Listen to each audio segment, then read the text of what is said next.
Japan അല്ലെ China ബേസിലേക്ക് electricity അത്ര എന്താണ് പീക്കിൽ എത്തിയ നേഷൻസിലേക്കൊക്കെ കൺട്രീസിലേക്കൊക്കെ പോവുകയാണെങ്കിൽ അവിടെ നല്ലൊരു ജോബ് ഓപ്പർച്യൂണിറ്റീസ് ഒക്കെ തീർച്ചയായും ഉണ്ടാവും. ബെർലിൻ്റെ അതുപോലെ തന്നെ ഒരു സപ്പോർട്ട് ആണ് കൊടുത്തിരുന്നു. കാരണം ബെർലിൻ്റെ ചോദ്യങ്ങളും പരീക്ഷകളും എഴുതിയ ഒരാൾക്ക് അഡ്വാൻസ് ഫേസ് ചെയ്യാൻ പോകാനായിട്ട് യാതൊരു ബുദ്ധിമുട്ടുമില്ല.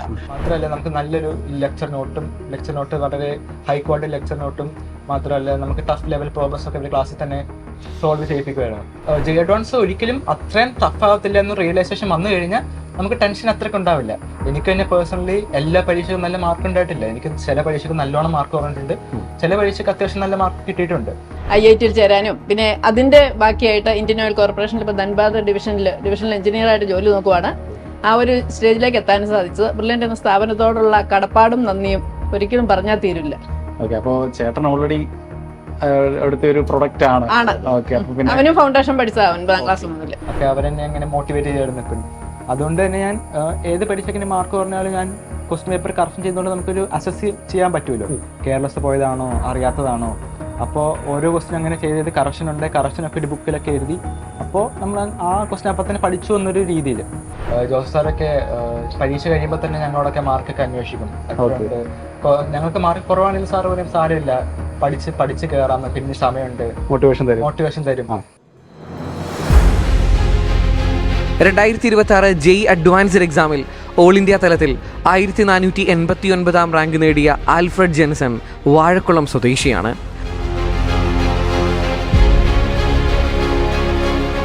അധ്യാപകനായ ജെൻസൺ പി ജോണിൻ്റെയും സീമ എം നായരുടെയും മകനാണ്. ആൽഫ്രഡ് ജെൻസന് ബ്രില്യൻ്റ് ഫാമിലിയുടെ എല്ലാവിധ ആശംസകളും.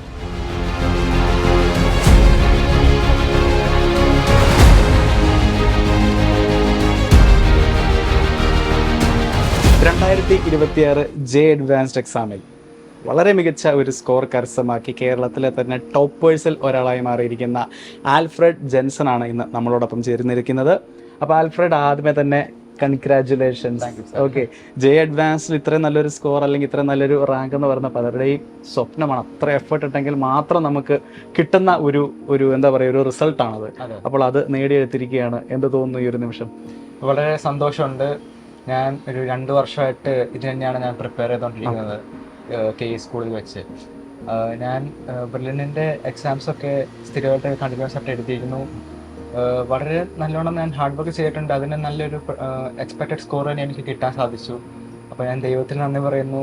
എൻ്റെ ടീച്ചേഴ്സ്, ബ്രില്യൻറ്റിലെ ക്ലാസ് ടീച്ചർ, ഫാക്കൽറ്റീസ്, കോർഡിനേറ്റേഴ്സ് എല്ലാവർക്കും നന്ദി പറയുന്നു. എൻ്റെ ഫ്രണ്ട്സ് എല്ലാവരും നന്ദി പറയുന്നു. എൻ്റെ പേരൻസ് എന്നെ സപ്പോർട്ട് ചെയ്ത എല്ലാവരോടും ഞാൻ വളരെയധികം നന്ദി പറയുന്നു. ഓക്കെ, എങ്ങനെയായിരുന്നു ജെ അഡ്വാൻസ്ഡ് ആയിട്ടുള്ളൊരു പ്രിപ്പറേഷനും കാര്യങ്ങളൊക്കെ? അത് ജെഇ മെയിനേക്കാൾ ഒരു ഡിഫറെൻറ്റ് തലത്തിലാണ് നമ്മൾ പ്രിപ്പയർ ചെയ്യുന്നത്. മെയിനായിട്ടും ഫോക്കസ് ചെയ്തുകൊണ്ടിരുന്നത് ബ്രില്യൻറ്റിൻ്റെ തന്നെ എക്സാംസും അതിന് ക്വസ്റ്റ്യൻ പേപ്പർ കറക്ഷൻസും ആയിരുന്നു. അതിൻ്റെ കൂടെ തന്നെ ബാക്കി ഉള്ള സമയങ്ങളിൽ നമുക്ക് പഠിക്കാൻ വിട്ടത് പോയതും തിയറി അത്രയ്ക്ക് തറവല്ലാത്തുള്ള ചാപ്റ്റേഴ്സിനെ തിയറി ഒന്നുകൊണ്ട് റിവൈസ് ചെയ്യുന്നതും അത് തന്നെയാണ് ഞാൻ മെയിനായിട്ടും ചെയ്തുകൊണ്ടിരുന്നത്. ഓരോ സബ്ജക്റ്റുകളോടുമുള്ള ഒരു അപ്രോച്ച് എങ്ങനെയായിരുന്നു? ഇപ്പോൾ ചിലർക്ക് ഫിസിക്സ് ആയിരിക്കും കുറച്ചുകൂടെ കംഫർട്ടബിൾ, ചിലർക്ക് പ്രത്യേകിച്ച് IIT ആസ്പിറൻസിന് മാത്തമാറ്റിക്സ് ഭയങ്കര ക്രേസ് ഉള്ളൊരു സബ്ജക്റ്റാണ് അല്ലേ? ഓക്കെ, അപ്പോൾ ആൽഫ്രഡിൻ്റെ കേസിൽ എങ്ങനെയായിരുന്നു? എനിക്ക് പേഴ്സണലി എനിക്ക് ഏറ്റവും ഇഷ്ടം ഫിസിക്സ് ആയിരുന്നു. പക്ഷേ കുറച്ച് ലേറ്റസ്റ്റ് ആയിട്ട് ഫിസിക്സിന്റെ ക്വസ്റ്റ്യൻസ് കുറച്ചുകൂടെ ഒന്ന് ടഫ് ആക്കി എന്ന ട്രെൻഡ് ഞാൻ ശ്രദ്ധിച്ചായിരുന്നു. അതുകൊണ്ട് ഞാൻ കെമിസ്ട്രിയിലേക്കാണ് കൂടുതൽ ശ്രദ്ധിച്ചത്. കെമിസ്ട്രിയാണ് കൂടുതൽ സ്കോറിംഗ് ആണ് എന്നാണ് എല്ലാവരും പറയുക. അപ്പോൾ കെമിസ്ട്രിക്ക് ഏറ്റവും കൂടുതൽ മാർക്ക് മേടിക്കാൻ തന്നെയാണ് കെമിസ്ട്രിക്കാണ് കൂടുതൽ എഫേർട്ട് ഇട്ടത് തന്നെ. ഫിസിക്സ് എനിക്ക് ജനറലി അത്രയും ടഫ് അല്ല. ഫിസിക്സിന് തന്നെയാണ് ഇപ്പോൾ സബ്ജക്ട് വൈസ് എനിക്ക് ഏറ്റവും കൂടുതൽ മാർക്കുള്ളത് എക്സാമിന്. മാത്സ് എനിക്ക് ജനറലി നല്ല ടഫാണ്. മാത്സ് ഞാൻ ബ്രില്യൻറ്റിൻ്റെ ക്വസ്റ്റ്യൻ പേപ്പറിലെ ക്വസ്റ്റ്യൻസ് തന്നെ ഞാൻ തന്നെ സോൾവ് ചെയ്യാൻ നോക്കിയത് തന്നെയാണ്. മാത്സ് ഒത്തിരി എനിക്ക് പഠിക്കാൻ ഹെൽപ്പ് ചെയ്തു. അപ്പോൾ എനിക്ക് മാത്സ് അങ്ങനെ ഇമ്പ്രൂവ് ചെയ്യാൻ പറ്റി. കെമിസ്ട്രിയും NCERTയും പിന്നെ brilliant question papers, doubt clearing sessions അതൊക്കെ ആക്റ്റീവായിട്ട് പങ്കുകൊണ്ട് തന്നെ എനിക്ക് കെമിസ്ട്രി നല്ലോണം ഇമ്പ്രൂവ് ചെയ്യാൻ സാധിച്ചിട്ടുണ്ട്. ഓക്കെ, ഈ മെയിൻ എക്സാമിലേക്ക് വന്നപ്പോൾ എങ്ങനെയായിരുന്നു? ജെ അഡ്വാൻസ്ഡ് എക്സാമിൽ ഈ ഓരോ സബ്ജക്റ്റുകളുടെയും ഒരു ടഫ്നെസ് ലെവലൊക്കെ എങ്ങനെയായിരുന്നു? ഫിസിക്സ് കഴിഞ്ഞ വർഷത്തെയും കഴിഞ്ഞ 2-3 വർഷത്തെക്കാളും കമ്പാരിറ്റീവ്ലി നല്ലോണം ടഫായിട്ടാണ് ഫിസിക്സ് ഫീൽ ചെയ്തത്. കെമിസ്ട്രിയും തന്നെ ഓർഗാനിക് കെമിസ്ട്രി ഒക്കെ അത്യാവശ്യം നല്ല കട്ടിയായിട്ട് അവർ ചോദിച്ചു. ഇനോർഗാനിക്കും അതൊക്കെ ഒരു പ്യുവർ NCERT ലെവൽ തന്നെ അവർ കീപ്പ് ചെയ്തുള്ളൂ. മാത്തമാറ്റിക്സ് കഴിഞ്ഞ 2 വർഷത്തേക്കാളും ഈസി ആയിട്ടാണ് ഫീൽ ചെയ്തത്. മാത്തമാറ്റിക്സ് കുറച്ചുകൂടെ സിംപ്ലർ കോൺസെപ്റ്റ്സും ബട്ട് ഹയർ കാൽക്കുലേഷൻ, പക്ഷെ നമുക്ക് ഹാൻഡിൽ ചെയ്യാൻ പറ്റുന്ന ക്വസ്റ്റ്യൻസ് ആയിരുന്നല്ലോ. ഓക്കെ. അതുപോലെ തന്നെ IIT ആസ്പിറൻസിന് ഒരു കോമൺ ട്രേറ്റ് ആയിട്ട് എനിക്ക് തോന്നിയ ഒരു കാര്യമാണ് ഈ ബൈ ഹാർട്ട് ചെയ്ത് പഠിക്കുന്ന കാര്യങ്ങളോട് അത്ര ഒരു താല്പര്യം കുറവായിരിക്കും. ഇതുവരെ ഞാൻ പരിചയപ്പെട്ട വിദ്യാർത്ഥികളൊക്കെ അങ്ങനെയായിരുന്നു. ബൈ ഹാർട്ട് ചെയ്ത് പഠിക്കാൻ വലിയ താല്പര്യമില്ല. കുറച്ചുകൂടെ പ്രോബ്ലം ഒക്കെ സോൾവ് ചെയ്ത് അതിൽ നിന്ന് കിട്ടുന്ന എന്തോ ഒരു എന്താ പറയുക, ഒരാൾ പറഞ്ഞ അഡ്രിനാലിൻ റഷ് കിട്ടുമെന്നൊക്കെയാണ് പറഞ്ഞത്. അപ്പോൾ ആൽഫ്രഡിന്റെ കേസിലും അങ്ങനെ തന്നെയാണോ? അത് നമ്മൾ ബൈ ഹാർട്ട് ചെയ്യാൻ ആകെ ജെ അഡ്വാൻസ് സിലബസിലുള്ളത് കെമിസ്ട്രി, ഇനോർഗാനിക് മാത്രമേ ഉള്ളൂ അങ്ങനെ ബൈ ഹാർട്ട് ചെയ്യാനുള്ളത്. ബാക്കിയെല്ലാം തന്നെ നമുക്ക് ഒരു ക്വസ്റ്റ്യൻ നമ്മൾ മനസ്സിലാക്കിയാലേ നമുക്ക് അതിനെ അപ്രോച്ച് ചെയ്യാൻ പറ്റത്തുള്ളൂ. മനസ്സിലാക്കിയാലേ നമുക്ക് എങ്ങനെ ചെയ്യേണ്ടതെന്ന് അറിയാൻ പറ്റുള്ളൂ. അപ്പോൾ ഒരു ക്വസ്റ്റ്യനൊക്കെ ഞാനിപ്പോൾ സ്റ്റഡി റൂമിൽ ചെയ്യുവാണെങ്കിൽ ഒരു പാടെ ക്വസ്റ്റ്യൻ ചെയ്ത് കിട്ടുമ്പോൾ നമുക്കൊരു പോസിറ്റീവ് ഇതുണ്ടല്ലോ. അപ്പോൾ നമ്മൾ ഇനിയും ക്വസ്റ്റ്യൻസ് ചെയ്യാൻ ഇനിയും സോൾവ് ചെയ്ത് നമ്മൾ കുറച്ചുകൂടെ പുഷ് ഫോർവേഡ് ചെയ്യും. ശരിക്കുള്ള എക്സാമിനാണേലും ഒരു 5-6 മിനിറ്റ് ഒക്കെ എടുത്തൊരു ക്വസ്റ്റ്യൻ ചെയ്യുവാണേലും പിന്നെ നമുക്ക് കിട്ടുവാണെങ്കിൽ നമുക്കൊരു വലിയൊരു പോസിറ്റിവിറ്റിയാണ്. അപ്പോൾ നമുക്ക് ഇനിയും എക്സാമിനെ കുറച്ചുകൂടെ ഒരു പോസിറ്റീവ് ആറ്റിറ്റ്യൂഡോടെ കാണാനുള്ള ഒരു നന്നായി ഹെൽപ്പ് ചെയ്യുന്നുണ്ട്. അപ്പോൾ കെമിസ്ട്രി, ഇനോർഗാനിക് മാത്രം ബൈ ഹാർട്ട് ചെയ്യാൻ നമുക്ക് വേറൊരു വഴിയില്ലാത്തൊരു കാര്യമാണ്. ബാക്കിയെല്ലാം നമുക്ക് മനസ്സിലാക്കിയാലേ നമുക്ക് ആ ക്വസ്റ്റ്യൻ ബൈ ഹാർട്ട് ചെയ്തുകൊണ്ടിരുന്ന ഒട്ടും തന്നെ ഗതി പിടിക്കില്ലാത്തൊരു സിലബസ് ആണ് ജെ അഡ്വാൻസിൽ. അപ്പോൾ നമ്മളത് അതിൻ്റെ ഇൻഡെപ്തിൻ്റെ കാര്യം മനസ്സിലാക്കിയിട്ട് ക്വസ്റ്റ്യൻസിന് അതിലേക്ക് അപ്ലൈ ചെയ്യുമ്പോഴാണ് നമുക്ക് നല്ലോണം ചെയ്യാൻ പറ്റുക. യെസ്. അപ്പോൾ ഈ JEE മെയിൻസ് എക്സാമും അഡ്വാൻസ്ഡ് ആയിട്ടൊരു ഡിഫറൻസ്, ഓഫ് കോഴ്സ് ഡിഫറൻസ് ആണ്, അതിൻ്റെ ടഫ്നെസ്സിലൊക്കെ ഡിഫറൻസ്, പക്ഷെ അത് അതർ ദാൻ ദാറ്റ് ഒരു സ്ട്രക്ചറൽ ഒരു കോൺസെപ്ച്വൽ ഡിഫറൻസ് ആൽഫ്രഡ് മനസ്സിലാക്കിയത് എന്താണ്? ജെ അഡ്വാൻസിൽ നമുക്ക് ഒരു കുറേ അധികം ക്വസ്റ്റ്യൻ ടൈപ്സ് ഉണ്ട്. സിംഗിൾ കറക്റ്റ് ഉണ്ട്, മൾട്ടിപ്പിൾ കറക്റ്റ് ഉണ്ട്, ന്യൂമറിക്കൽ ഉണ്ട്, ഇൻറ്റീജർ ഉണ്ട്, മാത്സ് ദ ഫോളോയിങ് ഉണ്ട്, അങ്ങനെ കുറേ ടൈപ്പ് ഉണ്ട്. നമുക്ക് എക്സാം ഹോളിൽ കയറി കഴിഞ്ഞിട്ടേ മനസ്സിലാവുള്ളൂ first of all. Okay. JEE മെയിനിലാകെ നമുക്ക് പ്രീ ഡിഫൈൻഡ് ആയിട്ടുള്ള 2 ടൈപ്പ് ക്വസ്റ്റ്യൻസേ ഉള്ളൂ, സിംഗിൾ കറക്റ്റും ഇൻറ്റീജർ ടൈപ്പ്. മാത്രമല്ല JEE മെയിൻസിൽ ക്വസ്റ്റ്യൻസിന്റെ എണ്ണം കൂടുതലാണെങ്കിലും അങ്ങനെ അപ്ലൈ ചെയ്ത് കാര്യങ്ങൾ മനസ്സിലാക്കി അത്ര ഡീപ്പായിട്ട് ചെയ്യുന്ന ക്വസ്റ്റ്യൻസ് കുറവാണ്. ആകെ ഒരു 5 or 6 ക്വസ്റ്റ്യൻസ് അറ്റ് മാത്സ് അത്ര ഉണ്ടാവുള്ളൂ ഒരു പേപ്പറിൽ. JEE അഡ്വാൻസിൽ അങ്ങനെയല്ല, most of the type questions അങ്ങനെ തന്നെ ആയിരിക്കും. ഈസി ആയിട്ട് ക്രാക്ക് ചെയ്യാൻ പറ്റുന്ന ചോദ്യങ്ങളാകെ ഒരു 5-6 മാത്രമേ, ഒരു സബ്ജക്റ്റിൽ 2-3 മാത്രമേ ഉണ്ടാവുള്ളൂ അങ്ങനെ. ഓക്കെ. അപ്പോൾ അതുകൊണ്ടാണ് JEE അഡ്വാൻസിന് നല്ലോണം സമയമുണ്ട്. JEE മെയിൻസിൽ ഒരു പേപ്പർ 75 ചോദ്യമാണെങ്കിൽ JEE അഡ്വാൻസിൽ ഒരു പേപ്പറിന് ലൈക്ക് അപ്രോക്സിമേറ്റ്ലി 50 ചോദ്യങ്ങളൊക്കെ ഉണ്ടാവത്തുള്ളൂ. അപ്പോൾ നമുക്കത് കുറച്ചുകൂടെ സമയം എടുത്ത് ഒരു 4-5 മിനിറ്റ് ഒക്കെ എടുത്ത് ചെയ്യാൻ പറ്റുന്ന ഒരു സ്പേസും ടൈമും നമുക്കിവിടെ ഉണ്ട്. അപ്പോൾ അത് ഡിമാൻഡ് ചെയ്യുന്ന ചോദ്യങ്ങളാണ് JEE അഡ്വാൻസിലുള്ളത്. JEE മെയിൻസിൽ അങ്ങനെയല്ല, ഫാസ്റ്റായിട്ട് ചെയ്യാൻ പറ്റുന്നതും പെട്ടെന്ന് കുറേ ചോദ്യം ചെയ്തു പോകുന്ന ടൈപ്പാണ് JEE മെയിൻസ്. അതുകൊണ്ട് തന്നെ ഒത്തിരി ചോദ്യം പ്രാക്ടീസ് ചെയ്യേണ്ട ഒരു ആവശ്യകതയും JEE മെയിൻസിലുണ്ട്. പക്ഷേ JEE അഡ്വാൻസിൽ അങ്ങനെയില്ല, കാര്യങ്ങൾ മനസ്സിലാക്കിയ ഒരു ഡീസന്റ് ലെവലിൽ JEE അഡ്വാൻസ് നമുക്ക് എഴുതാൻ പറ്റുന്നതാണ് വിശ്വസിക്കുന്നത്. കോൺസെപ്റ്റ് അണ്ടർസ്റ്റാൻഡ് ചെയ്യുക എന്നുള്ളതാണ് JEE അഡ്വാൻസിന്റെ ഏറ്റവും പ്രധാനമായിട്ടുള്ള കാര്യം. Okay. And coming back to brilliant, എങ്ങനെ ഉണ്ടായിരുന്ന ഒരു 2 വർഷത്തെ ഒരു ബ്രില്യൻറ്റ് ജേർണി? ഞാൻ ആക്ച്വലി 2 വർഷം മാത്രമല്ല, ഞാൻ 7ാം ക്ലാസ് മുതൽ ഞാൻ ഫൗണ്ടേഷൻ ക്ലാസ്സസ് അറ്റൻഡ് ചെയ്തിരുന്നു ബ്രില്യൻറ്റിന്റെ. അപ്പോൾ അത് തന്നെ എക്സാമിനോടുള്ള ഒരു ഒരു അപ്രോച്ച് തന്നെ പണ്ട് മുതലേ ഞാൻ ട്രെയിൻ ചെയ്തുകൊണ്ടിരുന്നതാണ് ഫൗണ്ടേഷനിൽ കൂടെ തന്നെ. ഈ +1 +2 പഠിച്ച ടോപ്പിക്സ് തന്നെ ഞാൻ ഒരു ഇൻട്രൊഡക്ഷൻ അല്ലെങ്കിൽ ഒരു ബേസ് എനിക്ക് ഫൗണ്ടേഷൻ തുടങ്ങി തൊട്ടേ എനിക്ക് കിട്ടിയിട്ടുണ്ട്. അപ്പോൾ അതുകൊണ്ട് എനിക്ക് +1 +2 സ്റ്റാർട്ടിങ് എനിക്ക് അത്ര ഒരു സ്റ്റാർട്ടിങ് ട്രബിൾ എനിക്ക് ഉണ്ടായിട്ടില്ല. ഒരു അത്യാവശ്യം ഒരു നല്ലൊരു ഹെഡ് സ്റ്റാർട്ട് എനിക്ക് കിട്ടാൻ സാധിച്ചിട്ടുണ്ട്. അതുകൊണ്ട് അപ്പോൾ ഫൗണ്ടേഷനിൽ തന്നെ എനിക്ക് അത്യാവശ്യം നല്ലോണം പെർഫോം ചെയ്യാൻ പറ്റിയിരുന്നു എനിക്ക്. അതുകൊണ്ട് എനിക്ക് +1 +2ലേക്കുള്ള ഒരു റിയൽ JEE പ്രെപ്പ് അതിൽ ഒരു ടെൻഷൻ എനിക്ക് ക്രിയേറ്റ് ചെയ്തിരുന്നില്ല. ഞാൻ +1 +2ലാണെങ്കിലും ഞാൻ KS സ്കൂൾ മാന്നാനം സ്റ്റേറ്റ് സിലബസിലാണ് ഞാൻ പഠിച്ചത്. അവിടുത്തെ പ്രിൻസിപ്പൽ ഫാദർ ജെയിംസ് മുല്ലശ്ശേരി അച്ഛനും അവിടുത്തെ ടീച്ചേഴ്സും തന്നെ എനിക്ക് വളരെയധികം സപ്പോർട്ടായിരുന്നു. എനിക്ക് മാത്രമല്ല, ഫ്രണ്ട്സിന് എല്ലാവർക്കും തന്നെ ജനറലി വളരെ നല്ലൊരു ആംബിയൻസ് ആണ് ക്രിയേറ്റ് ചെയ്തിരുന്നത് ഒരു JEE പ്രിപ്പറേഷൻ നടത്തുന്ന സ്റ്റുഡൻസിന്. സ്കൂൾ എക്സാംസോ സ്കൂൾ സിലബസ് നമുക്ക് ഒരു പ്രഷർ ക്രിയേറ്റ് ചെയ്തിരുന്നില്ല. ബോർഡ് എക്സാമിന് തന്നെ നല്ലോണം തന്നെ പ്രിപ്പയർ ചെയ്യാനും എഴുതാനും എനിക്ക് സാധിച്ചു. അത് വളരെ ടീച്ചേഴ്സിന് നല്ല ക്വാളിറ്റി കൊണ്ടും തന്നെ ബ്രില്യൻറ്റ് പഠിക്കാനും നല്ല ടൈമും ബ്രില്യൻറ്റ് കോച്ചിങ്ങും JEE ലെവൽ ടോപ്പിക്സ് പഠിക്കാനും അവർ നല്ല ടൈമും നമുക്കൊരു സിറ്റുവേഷൻ നമുക്ക് ക്രിയേറ്റ് ചെയ്യുന്നുണ്ട്. ഹോസ്റ്റൽ ഫെസിലിറ്റീസ് ആണെങ്കിലും ഫുഡ്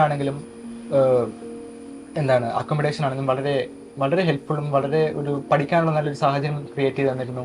ടീച്ചേഴ്സൊക്കെ എപ്പോഴും ഞങ്ങൾക്ക് വേണ്ടി പ്രാർത്ഥിക്കുക, ഞങ്ങൾക്ക് വേണ്ടി ഹെൽപ്പ് ചെയ്യുകയൊക്കെ in all the vase possible ചെയ്തിരുന്നു. അപ്പോൾ മാത്രമല്ല, എൻ്റെ പേരൻസ് എന്നെ ഓരോ ആഴ്ചയും എന്നെ കാണാൻ വരുമായിരുന്നു. എനിക്ക് എന്താണ് എനിക്ക് വേണ്ട മെൻ്റൽ സപ്പോർട്ടും എനിക്ക് വേണ്ട മോട്ടിവേഷൻ എല്ലാം എൻ്റെ അച്ഛനമ്മ എനിക്ക് എപ്പോഴും തന്നിരുന്നു. മാത്രമല്ല എൻ്റെ ബ്രദർ ഇടയ്ക്ക് കോൺടാക്ട് ചെയ്യും. പുള്ളി ഇപ്പോൾ ജാർഖണ്ഡ് ധൻബാദിൽ ഇന്ത്യൻ ഓയിൽ കോർപ്പറേഷൻ വർക്ക് ചെയ്യാണ്. ബെർലിനിന്റെ പ്രൊഡക്റ്റ് തന്നെയാണ് പുള്ളി. IIT മദ്രാസ് പാസ് ഔട്ട് ആണ്. പുള്ളി ഇടയ്ക്ക് വിളിക്കും. എനിക്ക് എന്തെങ്കിലും ഇടയ്ക്ക് എപ്പോഴും എന്തെങ്കിലും പ്രശ്നം തോന്നുവാണെങ്കിലോ ഒരു ലാഗ് അടിക്കുവാണെങ്കിലോ ഒരു കോൺഫിഡൻസ് ഇല്ലായ്മ എന്തെങ്കിലും തോന്നുവാണെങ്കിലോ ഞാൻ ചേട്ടനോട് അത് പറയും. അപ്പോൾ ചേട്ടൻ എനിക്ക് വേണ്ട ഒരു ഗൈഡൻസ് എല്ലാം ബ്രദർ എനിക്ക് തന്നിട്ടുണ്ട്. ഓക്കെ, ചേട്ടൻ തന്നെയാണോ റോൾ മോഡൽ? ചേട്ടന്റെ ഒരു വഴി ഫോളോ ചെയ്യാൻ തന്നെയാണ് എൻ്റെ ആഗ്രഹം. ഓക്കെ, അപ്പൊ എന്ന് മുതലാണ് ഈ ഒരു എഞ്ചിനീയറിംഗ് ഫീൽഡിലേക്കുള്ള ഒരു ആഗ്രഹം വന്നു തുടങ്ങിയത്? അതും ചേട്ടനിൽ നിന്ന് കിട്ടിയതാണോ? ഞാൻ കൊച്ചാളിൽ എനിക്ക് IIT എന്താണെന്ന് എനിക്ക് അറിയത്തില്ലായിരുന്നു. അപ്പൊ നമുക്ക് എന്താണ് പോലീസ് ആവണം എന്നൊക്കെ ആയിരുന്നല്ലോ പണ്ടത്തെ ആഗ്രഹം. പിന്നെ ചേട്ടൻ ആദ്യം IIT-യിലേക്ക് ചേട്ടന്റെ ജേർണി കണ്ടപ്പോഴാണ് എനിക്ക് മനസ്സിലായി ഇങ്ങനത്തെ ഒരു സംഭവം ഉണ്ട്, അപ്പോൾ ഇങ്ങനെ പോയാൽ ഒരു നല്ല ഭാവി ഉണ്ടാവും. അപ്പോൾ എനിക്കൊരു ഐഡിയ കിട്ടിയത് അങ്ങനെയാണ്. പിന്നെ ചേട്ടൻ പിന്നെ IIT കിട്ടി, ചേട്ടൻ നല്ലൊരു ജോലിയായി, ചേട്ടൻ നല്ല ക്യാമ്പസിലേക്ക് അടിച്ചുപൊളി ജീവിക്കുന്നു പറഞ്ഞപ്പോൾ പിന്നെ അതായി പിന്നെ എൻ്റെ ഒരു ഡ്രീം. IIT പോകണം, നല്ലൊരു ജോലി മേടിക്കണം, അങ്ങനെയൊക്കെ. ഓക്കെ, ചേട്ടൻ ഏതായിരുന്നു സ്ട്രീം എടുത്തത്? ചേട്ടൻ സിവിൽ എഞ്ചിനീയറിംഗ് ആയിരുന്നു. ഓക്കെ, അപ്പോൾ ആൽഫ്രഡിന്റെ ഡ്രീം എന്താണ്? എനിക്ക് +1 +2 തന്നെ ഞാൻ ഇലക്ട്രിക്കൽ എഞ്ചിനീയറിംഗോടെ കുറച്ച് ഫാസിനേഷൻ ഉണ്ടായിരുന്നു. അപ്പോൾ എൻ്റെ ഒരു ഡ്രീം ഒരു മദർ IIT-യിൽ ഒരു ഇലക്ട്രിക്കൽ എഞ്ചിനീയറിംഗ് ബ്രാഞ്ച് കിട്ടണം എന്നാണ് എൻ്റെ ഒരു ആഗ്രഹം. Okay, and what about the career? അതെന്താണ്, ഒരു സ്വപ്നം മനസ്സിലുണ്ടോ? അത് ഞാൻ ഇടയ്ക്ക് ഇങ്ങനെ റിസർച്ച് ചെയ്യാറുണ്ട്. കുറച്ച് ബിഗ് കമ്പനീസ് IIT മദ്രാസിലും ഹൈദരാബാദിലും ഇങ്ങനെ ഇന്റേൺഷിപ്പിന് അല്ലെ പ്ലേസ്മെന്റ്സ് ഒക്കെ വരാറുണ്ട്. അപ്പോൾ അങ്ങനെ കുറച്ച് കമ്പനീസിന്റെ ലിസ്റ്റ് ഒക്കെ എനിക്ക് എൻ്റെ കയ്യിലുണ്ട്. അപ്പോൾ ഇതിലേതെങ്കിലും ഒരെണ്ണം കിട്ടുവാണെങ്കിൽ വേറെ ഏതെങ്കിലും, മാത്രമല്ല ഈ ജപ്പാൻ അല്ലെ ചൈന ബേസിലേക്ക് ഇലക്ട്രിസിറ്റി അത്ര പീക്കിൽ എത്തിയ നേഷൻസിലേക്കൊക്കെ കൺട്രീസിലേക്കൊക്കെ പോവുകയാണെങ്കിൽ അവിടെ നല്ലൊരു ജോബ് ഓപ്പർച്യൂണിറ്റീസ് ഒക്കെ നല്ല ഉണ്ടാവും. അപ്പോൾ അങ്ങനെയൊക്കെ ഒരു പോകാനാണ് എൻ്റെ ആഗ്രഹം. അപ്പോൾ നമ്മൾ IIT-യിൽ എത്തുമ്പോഴാണല്ലോ നമുക്കൊരു കരിയർ എങ്ങനെയാണ് മോൾഡ് ചെയ്യേണ്ടത് നമുക്കൊരു ഗൈഡൻസ് അവിടെ നിന്ന് കിട്ടുക. അപ്പോൾ പിന്നെ അവിടെ പോയിട്ട് വേണം ഇനി കരിയറൊക്കെ ഇങ്ങനെ നമ്മൾ കരിയർ ഓറിയന്റഡ് ചിന്തിച്ച് മുന്നേറാൻ വേണ്ടിയിട്ട്. ഓക്കെ, നമ്മുടെ ഇടയ്ക്കൊരു കാര്യം പറഞ്ഞു, ബെർലിനിലെ ടീച്ചേഴ്സും കാര്യങ്ങളൊക്കെ സപ്പോർട്ടൊക്കെ ആയിരുന്നു. അവരുടെ ക്ലാസ്സുകളൊക്കെ എങ്ങനെ ഉണ്ടായിരുന്നു? എങ്ങനെയായിരുന്നു അവരുമായിട്ടുള്ള, ഇപ്പോൾ പ്രൊഫസർമാരുടെ കാര്യമാണ് ഞാൻ പറയുന്നത്, അവരുമായിട്ടുള്ള ഇന്ററാക്ഷനും കാര്യങ്ങളൊക്കെ എങ്ങനെ ഉണ്ടായിരുന്നു? അവര് വളരെ ടോപ്പ് ക്ലാസ് പ്രൊഫസേഴ്സാണ് നമുക്ക് ബെർലിനിൽ എപ്പോഴും ക്ലാസ് എടുത്തുകൊണ്ടിരുന്നത് തന്നെ. മാത്രമല്ല അവർ നല്ല ഫ്രണ്ട്ലി ആയിരുന്നു. നമ്മുടെ ബുദ്ധിമുട്ട് ക്ലാസ്സിൽ ഇത്ര നേരം ഇരിക്കാനും നമ്മുടെ സ്റ്റുഡൻസിനുണ്ടാകുന്ന ടെൻഷനൊക്കെ അവർ നല്ലോണം മനസ്സിലാക്കിയിട്ടുണ്ട്. അതിനനുസരിച്ച് തന്നെയാണ് അവർ ക്ലാസ് എടുത്തത്. നമുക്ക് വേണ്ട ഒരു ബ്രേക്ക് വേണമെങ്കിൽ അവരെപ്പോഴും നമുക്കിങ്ങനെ വേണ്ടപ്പോൾ ശരിക്കും ഇങ്ങനെ ഹൈലി ഡിമാൻഡിങ് ആണ് നമുക്ക് ബ്രേക്ക് തന്നിരുന്നു എപ്പോഴും. മാത്രമല്ല നമുക്ക് നല്ലൊരു ലെക്ചർ നോട്ട് വളരെ ഹൈ ക്വാളിറ്റി ലെക്ചർ നോട്ടും, മാത്രമല്ല നമുക്ക് ടഫ് ലെവൽ പ്രോബ്ലംസ് ഒക്കെ അവർ ക്ലാസ്സിൽ തന്നെ സോൾവ് ചെയ്യിപ്പിക്കുമായിരുന്നു. മാത്രമല്ല ബെർലിനിന്റെ കുറെ സ്റ്റഡി മോഡ്യൂൾസ് ഉണ്ട്, JC JW പോലത്തെ ബുക്സ് ഒക്കെ നമ്മുടെ ക്ലാസ്സിൽ വെച്ച് തന്നെ പ്രൊഫസേഴ്സ് ചെയ്യിപ്പിക്കുന്നത് കൊണ്ട് തന്നെ സബ്ജക്റ്റിൽ അങ്ങനെ ഒരു പ്രശ്നം ഇതുവരെ ആർക്കും അങ്ങനെ തോന്നിയിട്ടില്ല. നമുക്ക് നല്ലൊരു ഇൻഡെപ്ത് ഐഡിയ ഒക്കെ ഓരോ സബ്ജക്റ്റിനും കിട്ടുന്നത് കൊണ്ട് തന്നെ നമുക്ക് ആ സമയം തന്നെ അതങ്ങ് പഠിച്ചു പോകാൻ സാധിച്ചിട്ടുണ്ട്. ഓക്കെ, അതുപോലെ മറ്റൊരു കാര്യമാണ് എനിക്ക് ചോദിക്കാനുള്ളത്. ഇപ്പോൾ ബെർലിനിൽ ഒരുപാട് ഫെസിലിറ്റീസ് നിങ്ങൾക്ക് തരുന്നുണ്ടോ? ഒരുപാട് ഫെസിലിറ്റീസ്. അതിൻ്റെ അകത്ത് ഈ ഒരു അഡ്വാൻസ്ഡ് പ്രിപ്പറേഷന് വേണ്ടി ആൽഫ്രഡിന് ഏറ്റവും ഇൻഫ്ലുവൻഷ്യൽ ആയി തോന്നിയ ഒരു ഫെസിലിറ്റി ചോദിച്ചാൽ എന്ത് പറയും? ഫെസിലിറ്റി അല്ലെങ്കിൽ പല കാര്യങ്ങളുണ്ട്, നമ്മളെ ഹെൽപ്പ് ചെയ്യുന്ന ഒരുപാട് കാര്യങ്ങളുണ്ട്. ഏറ്റവും ഇൻഫ്ലുവൻഷ്യൽ ആയിട്ട് തോന്നിയത്? എനിക്ക് പേഴ്സണലായിട്ടും ഇൻഫ്ലുവൻഷ്യൽ ആയിട്ട് തോന്നിയത് പ്രൊഫസേഴ്സിന്റെ അവൈലബിലിറ്റി ആയിരുന്നു. അഡ്വാൻസ് പ്രിപ്പറേഷൻ തുടങ്ങിയ സമയം തൊട്ട് തന്നെ പ്രൊഫസേഴ്സ് എപ്പോഴും തന്നെ അവൈലബിൾ ആണ്. നമുക്ക് എന്തെങ്കിലും കോൺസെപ്റ്റിൽ എന്തെങ്കിലും ഡൗട്ട് ഉണ്ടെങ്കിൽ അപ്പോൾ തന്നെ ക്ലിയർ ചെയ്യാനുള്ള ഒരു സ്പേസ് നമുക്ക് ബെർലിനിൽ ക്രിയേറ്റ് ചെയ്തിട്ടുണ്ടായിരുന്നു. പിന്നെ മാത്രമല്ല ബെർലിനിന്റെ എക്സാംസ് ഒക്കെ ഇങ്ങനെ അടിക്കടി വന്നുകൊണ്ടിരിക്കുന്നത് തന്നെ നമ്മൾ പഠിക്കാത്തതും പഠിച്ചിട്ട് മറന്നു പോയതായിട്ടുള്ള കോൺസെപ്റ്റ് അപ്പം തന്നെ നമുക്ക് ക്ലിക്ക് ആവുമായിരുന്നു. അപ്പോൾ നമുക്ക് എന്തൊക്കെയാണ് പഠിക്കേണ്ടത്, എന്തൊക്കെയാണ് അറിയാത്തത്, അപ്പോൾ അതൊക്കെയാണ് നമുക്ക് ആ സമയത്ത് ഏറ്റവും ആവശ്യം. നമ്മൾ JEE പ്രിപ്പറേഷൻ നമ്മൾ എല്ലാ കാര്യങ്ങളും സിലബസ് ഒന്ന് പഠിച്ചതാണ്. അപ്പോൾ അതിനി റിവൈസ് ചെയ്യാണ്, കോൺസെപ്റ്റ് തറവാക്കാനുള്ള സമയമാണ് നമുക്ക് അഡ്വാൻസിന് വേണ്ടത്. അപ്പം നമുക്ക് എല്ലാം തന്നെ പഠിക്കാൻ സമയമില്ല. നമുക്ക് പഠിച്ചിട്ട് മറന്നു പോയ കാര്യങ്ങൾ പെട്ടെന്ന് ഐഡന്റിഫൈ ചെയ്ത് റിവൈസ് ചെയ്യാണ് വേണ്ടത്. അത് നമുക്ക് ബെർലിനിന്റെ എക്സാംസിലൂടെ എനിക്ക് പെട്ടെന്ന് ഐഡന്റിഫൈ ചെയ്യാനും പറ്റി പഠിക്കാനുള്ള സമയം കിട്ടിയിട്ടുണ്ട്. മാത്രമല്ല സ്റ്റുഡൻസ് എൻ്റെ ഫ്രണ്ട്സ് തന്നെ ഞങ്ങൾക്ക് എന്തെങ്കിലും ഡൗട്ട് ഉണ്ടെങ്കിൽ ഞങ്ങൾ പരസ്പരം ചോദിച്ചാണ് ഇങ്ങനെ സോൾവ് ചെയ്യാറ്. പ്രൊഫസേഴ്സിന് അങ്ങനെ ബുദ്ധിമുട്ടിച്ചിരുന്നില്ല. ഞങ്ങൾക്ക് എന്തെങ്കിലും ഡൗട്ട് ഉണ്ടെങ്കിൽ ഞങ്ങളിൽ ഒരാൾ ആർക്കെങ്കിലും അതിന് ആൻസർ അറിയായിരിക്കും. അപ്പോൾ ഞങ്ങളൊരു ഗ്രൂപ്പ് ഓഫ് പീപ്പിൾ ഞങ്ങൾ പരസ്പരം ഇങ്ങനെ ചോദിച്ചും മനസ്സിലാക്കിയൊക്കെയാണ് നമ്മൾ most of the peer influence നല്ലൊരു IIT ഓറിയന്റഡ് പിയർ ഇൻഫ്ലുവൻസ് നല്ലപോലെ ഉണ്ടായിരുന്നു. അപ്പോൾ നിങ്ങളുടെ കൈ ഒതുങ്ങുന്നില്ല എന്ന് തോന്നുന്ന ചോദ്യങ്ങൾ മാത്രമാണ് പ്രൊഫസേഴ്സിന്റെ അടുത്തേക്ക് നിങ്ങൾ കൊണ്ടു ചെല്ലുന്നത് അല്ലേ? Okay, fine. ഓക്കെ, അപ്പോൾ ഈ അഡ്വാൻസ് എന്ന് പറയുമ്പോൾ ഈ ഒരു എക്സാം പ്രിപ്പറേഷൻ അതിൻ്റെ അകത്തൊരു ഭാഗമാണ്. നമ്മൾ മെൻ്റലി റെഡി ആകും, അല്ലെ മെൻ്റൽ സ്ട്രെങ്ത് എന്ന് പറഞ്ഞാൽ ഭയങ്കര ഒരു കാര്യമാണ്.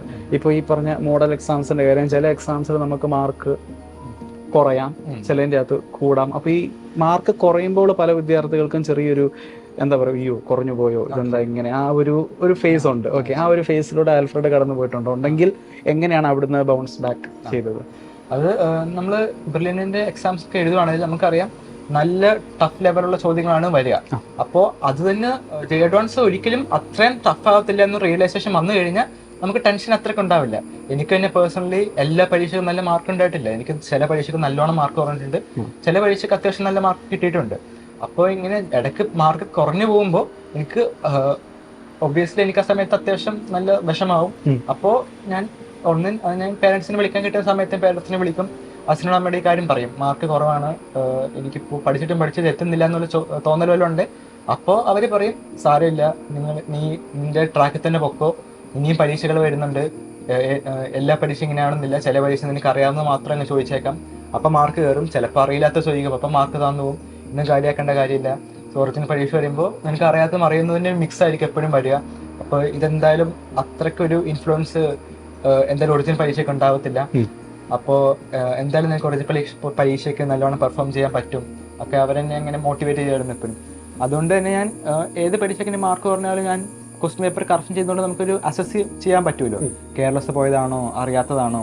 അപ്പോൾ ഓരോ ക്വസ്റ്റ്യൻ അങ്ങനെ ചെയ്ത് കറക്ഷൻ ഉണ്ട്, കറക്ഷനൊക്കെ ഒരു ബുക്കിലൊക്കെ എഴുതി, അപ്പോൾ നമ്മൾ ആ ക്വസ്റ്റ്യൻ അപ്പം തന്നെ പഠിച്ചു എന്നൊരു രീതിയിൽ അങ്ങനെ ചെയ്തുകൊണ്ട് തന്നെ എനിക്ക് കുറേ പരീക്ഷ കഴിഞ്ഞപ്പോൾ ഒത്തിരി കൂടുതൽ ഒത്തിരി കുറവെന്ന് പറഞ്ഞാൽ ആ ഡിഫറൻസ് ലെവലോട്ടായിട്ട് ഒരു കൺസിസ്റ്റൻ്റ് ആയിട്ട് മാർക്ക് കിട്ടാൻ തുടങ്ങിയതോടെ അപ്പോൾ നമുക്ക് മനസ്സിലായി ജെ അഡ്വാൻസിനും ഇതിനേക്കാളും കുറച്ചുകൂടി ഒരു 10-20 മാർക്ക് കൂടുതൽ കിട്ടും. കാരണം കുറച്ചുകൂടി ഈസി ആയിരിക്കും ജെ അഡ്വാൻസ് ബ്രില്യൻറ്റ് പരീക്ഷയെക്കാളും. അപ്പോൾ ആ ഒരു റിയലൈസേഷൻ കിട്ടിയതോടെ ടെൻഷനൊക്കെ അങ്ങനെ കുറഞ്ഞു. ഒറിജിനൽ പരീക്ഷയ്ക്കൊന്നും അത്രയ്ക്കൊരു ടെൻഷൻ ഉണ്ടായിരുന്നില്ല. എൻ്റെ പേരൻസ് മാത്രമല്ല, ഞങ്ങൾ ബ്രില്യൻറ്റിലെ ഞങ്ങളുടെ മാനാടത്തെ കോർഡിനേറ്റർ ബിജു സാറും ഞങ്ങളുടെ ക്ലാസ് ടീച്ചർ ജോസഫ് സാറും തന്നെ ഞങ്ങൾക്ക് വളരെ സപ്പോർട്ടായിരുന്നു. ജോസഫ് സാറൊക്കെ പരീക്ഷ കഴിയുമ്പോൾ തന്നെ ഞങ്ങളോടൊക്കെ മാർക്കൊക്കെ അന്വേഷിക്കും, എത്രയുണ്ട്, ഞങ്ങൾക്ക് മാർക്ക് കുറവാണെങ്കിൽ സാറ് പറയും സാരമില്ല, പഠിച്ച് കയറാം, പിന്നെ സമയമുണ്ട്, മോട്ടിവേഷൻ തരും. ബിജു സാറൊക്കെയാണ് എന്നെ കാണുമ്പോഴൊക്കെ ഇടയ്ക്കൊക്കെ ചോദിക്കും എങ്ങനെയൊക്കെ ഉണ്ട്, സുഖമാണോ, മാർക്കൊക്കെ എങ്ങനെയുണ്ട്, സാറില്ല, മാർക്ക് കുറവാണെങ്കിൽ സാർ പറയും ഇനിയും എക്സാംസ് ഒക്കെ ഉണ്ടല്ലോ, നന്നായിട്ട് പഠിച്ചോ, ഉഴപ്പി പോകരുത്, സമയം കളയാതിരുന്നാൽ മാത്രം മതി, നല്ലോണം എഫേർട്ട് ഇട്ട് പഠിച്ചു, നിങ്ങൾക്ക് എന്തായാലും കിട്ടും എന്നൊക്കെ പറയുമ്പോൾ ബിജു സാറും ജോസ് സാറാണെങ്കിലും എപ്പോഴും നല്ലൊരു മോട്ടിവേഷൻ ആയിരുന്നു. ഓക്കെ, അപ്പോൾ ഈ ഒരു വിജയത്തിൻ്റെ ഒരു സന്തോഷം പങ്കിടാൻ ആൽഫ്രഡ് മാത്രമല്ല, ആൽഫ്രഡിൻ്റെ പേരൻസും നമ്മളോടൊപ്പം ചേരുന്നുണ്ട്. അപ്പോൾ അവരുടെ വാക്കുകളിലേക്ക്. എൻ്റെ പേര് ജെൻസൺ പി ജോൺ, ഞാൻ പോത്താനക്കാട് സെൻറ്റ് മേരീസ് ഹൈസ്കൂളിലെ അധ്യാപകനാണ്. ഇത് എൻ്റെ അമ്മ റോസമ്മ, എൻ്റെ ഭാര്യ സീമ എം നായർ, എൻ്റെ മൂത്ത മോനുണ്ട് ആൽബി ജെൻസൺ, ബെർലിനിലെ തന്നെ ഒരു സ്റ്റുഡൻ്റ് ആയിരുന്നു. അതിനുശേഷം IIT മദ്രാസിൽ പഠിച്ചു, ഇന്ത്യൻ ഓയിലിൽ ജോലി നോക്കുന്നു. എൻ്റെ രണ്ടാമത്തെ മോനാണ് ആൽഫ്രഡ്, ബെർലിനിൽ നിന്നും ഇപ്പോൾ നല്ലൊരു സ്കോറ് കരസ്ഥമാക്കിയിട്ടുണ്ട്. പുള്ളി ചേട്ടൻ പോയതുപോലെ തന്നെ IIT മദ്രാസിലോ ഹൈദരാബാദിലോ അങ്ങനെ ഏതെങ്കിലും നല്ല മദർ IITസിൽ അഡ്മിഷൻ എടുക്കണമെന്നാണ് ഞങ്ങളുടെ ആഗ്രഹം. ഓക്കെ സാർ, അപ്പോൾ ആ ഒരു വിജയം അത് നമ്മൾ അറിയുന്ന ഒരു മൊമെൻ്റ് ഉണ്ട്. കാരണം ഇത്രയധികം എഫേർട്ട് ഇടുന്നു, ഇത്രയധികം വളരെ ടഫായിട്ടുള്ളൊരു എക്സാമിലാണ് അത്രയും വലിയൊരു വിജയം നേടുന്നത്. അപ്പോൾ ആ വിജയം അറിഞ്ഞപ്പോൾ ഉണ്ടായിരുന്ന ഒരു ഫസ്റ്റ് റിയാക്ഷനൊക്കെ എങ്ങനെയായിരുന്നു? ഇത്രയും നല്ലൊരു സ്കോറ് ഞങ്ങൾ പ്രതീക്ഷിച്ചിരുന്നു. കാരണം പുള്ളി അതുപോലെ വർക്ക് ചെയ്തിരുന്നു. ബെർലിൻ്റെ അതുപോലെ തന്നെ ഒരു സപ്പോർട്ട് ആണ് കൊടുത്തിരുന്നു. കാരണം ബെർലിൻ്റെ ചോദ്യങ്ങളും പരീക്ഷകളും എഴുതിയ ഒരാൾക്ക് അഡ്വാൻസ് ഫേസ് ചെയ്യാൻ പോകാനായിട്ട് യാതൊരു ബുദ്ധിമുട്ടുമില്ല. ഒരു മിക്കവാറും ക്വസ്റ്റ്യൻസ് അതിൻ്റെ തന്നെ ഒരു മോഡൽ പോലെ നമുക്ക് തോന്നും, പരിചയം ഉണ്ടായിരുന്നു. അതുകൊണ്ട് തന്നെ നല്ലൊരു സ്കോർ, അവൻ്റെ ഹാർഡ് വർക്കിനുള്ള ഒരു പ്രതിഫലമാണ് അവന് കിട്ടിയത്. അതുപോലെ 2 വർഷം നന്നായിട്ട് കഷ്ടപ്പെട്ടു എന്നുള്ളത് ഞങ്ങൾക്ക് പേരൻസിന് അറിയാം. ഞങ്ങൾ ആഴ്ചയൊരിക്കൽ പുള്ളി പോയി മാന്നാനത്ത് KE സ്കൂളിൽ പോയി കാണും. KE സ്കൂളിലെ സപ്പോർട്ട് അതുപോലെ തന്നെയായിരുന്നു. അവരുടെ ക്ലാസ് ടീച്ചർ, വാർഡൻ, മുല്ലശ്ശേരി അച്ഛൻ, വേണ്ട എല്ലാ സൗകര്യങ്ങളും KE സ്കൂളിൽ ഒരുക്കി കൊടുത്തിട്ടുണ്ട്. യാതൊരു ബുദ്ധിമുട്ടും അവിടെ ഉണ്ടാക്കിയിട്ടില്ല, ഒരു ടെൻഷനില്ല. KE സ്കൂൾ ഏറ്റവും നല്ല രീതിയിൽ ബെർലിൻ്റെ നല്ലൊരു ബാച്ചായിട്ട് മുന്നോട്ട് പോകുന്ന ഒരു സ്കൂളാണ്. ഓക്കെ, അപ്പോൾ അമ്മയ്ക്കും എന്താണ് പറയാനുള്ളത്? ഇത്രയും വലിയൊരു വിജയം, അതുപോലെ ബെർലിനോടും എന്താണ് പറയാനുള്ളത്? വളരെ സന്തോഷമുണ്ട്. ഇത്രയും നല്ലൊരു സ്കോർ കിട്ടുമെന്ന് പ്രതീക്ഷിച്ചിരുന്നു. ഫൗണ്ടേഷൻ 7ാം ക്ലാസ് മുതൽ ബ്രില്യൻറ്റ് പഠിക്കുന്ന ഒരു കുട്ടിയായിരുന്നു അവന്. അപ്പോൾ അതിൻ്റെ മെച്ചം അവന് സ്കൂൾ തലം മുതലേ ഉണ്ട്. 10ാം ക്ലാസ്സിൽ പഠിക്കുമ്പോഴും എല്ലാം നന്നായിട്ട് സ്കോർ ചെയ്യാനും ബ്രില്യൻറ്റിലെ ആ കോച്ചിങ് കൊണ്ട് അവന് സാധിച്ചിട്ടുണ്ട്.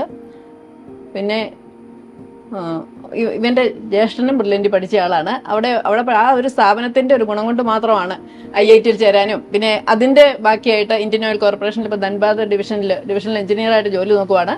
ആ ഒരു സ്റ്റേജിലേക്ക് എത്താനും സാധിച്ചത് ബ്രില്യൻ്റ് എന്ന സ്ഥാപനത്തോടുള്ള കടപ്പാടും നന്ദിയും ഒരിക്കലും പറഞ്ഞാൽ തീരില്ല. ഓക്കെ, അപ്പോൾ ചേട്ടൻ ഓൾറെഡി അവിടുത്തെ ഒരു പ്രൊഡക്റ്റ് ആണ്. ഓക്കെ, അപ്പൊ പിന്നെ അവനും ഫൗണ്ടേഷൻ പഠിച്ചതാണ് 9ാം ക്ലാസ് മുതൽ. 9ാം ക്ലാസ്. ഓക്കെ, അപ്പൊ പിന്നെ മറ്റൊരു ഓപ്ഷനെ പറ്റി നമുക്ക് ചിന്തിക്കേണ്ട ആവശ്യം വന്നിട്ടില്ല. എന്താണ് ലക്ഷ്യമെന്ന് നമ്മൾ പ്രത്യേകിച്ച് പറഞ്ഞു കൊടുക്കേണ്ടി വന്നില്ല. സാധാരണ +1 +2 എത്തിയാലും എന്തിനു ചേരണം എന്നൊരു കൺഫ്യൂഷൻ പിള്ളേർക്കുണ്ടല്ലോ. അപ്പൊ അങ്ങനെ ഒരു പ്രശ്നം പോലും ഫൗണ്ടേഷൻ മുതൽ പഠിച്ചു വന്നതുകൊണ്ട് ഉണ്ടായില്ല.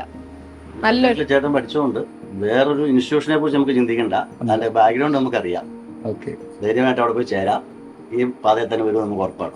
ഇതാ കണ്ടില്ലേ, അപ്പോൾ ആൽഫ്രഡ് ഭയങ്കര എക്സൈറ്റഡ് ആണ്. അതിനേക്കാളും എക്സൈറ്റഡ് ആണ് ആൽഫ്രഡിന്റെ പേരൻസ്, അതുപോലെ ഫാമിലി എന്ന് പറയുന്നത്. കാരണം നമുക്ക് എല്ലാവർക്കും അറിയാം ഈ ഒരു വിജയത്തിന്റെ ഒരു പ്രാധാന്യം, അല്ല അതിന്റെ പിന്നിലിട്ടിരിക്കുന്ന ഒരു എഫേർട്ട് എന്താണ് എന്നുള്ളത്. അപ്പോൾ ആൽഫ്രഡിന്റെ ആഗ്രഹം പോലെ തന്നെ, അല്ലെങ്കിൽ അച്ഛന്റെ ആഗ്രഹം പോലെ തന്നെ മദർ IITസിൽ ഏതെങ്കിലും ഒന്നിൽ തന്നെ ആൽഫ്രഡിന് കിട്ടട്ടെ. ഏറ്റവും മികച്ചൊരു കരിയർ ആൽഫ്രഡിനെ രൂപപ്പെടുത്തിയെടുക്കാൻ സാധിക്കട്ടെ എന്ന് ആശംസിക്കുന്നതിന് once again congratulations and all the best. Thank you sir. Thank you ma'am. Brilliant Study Center, India's #1 coaching center for NEET and JEE.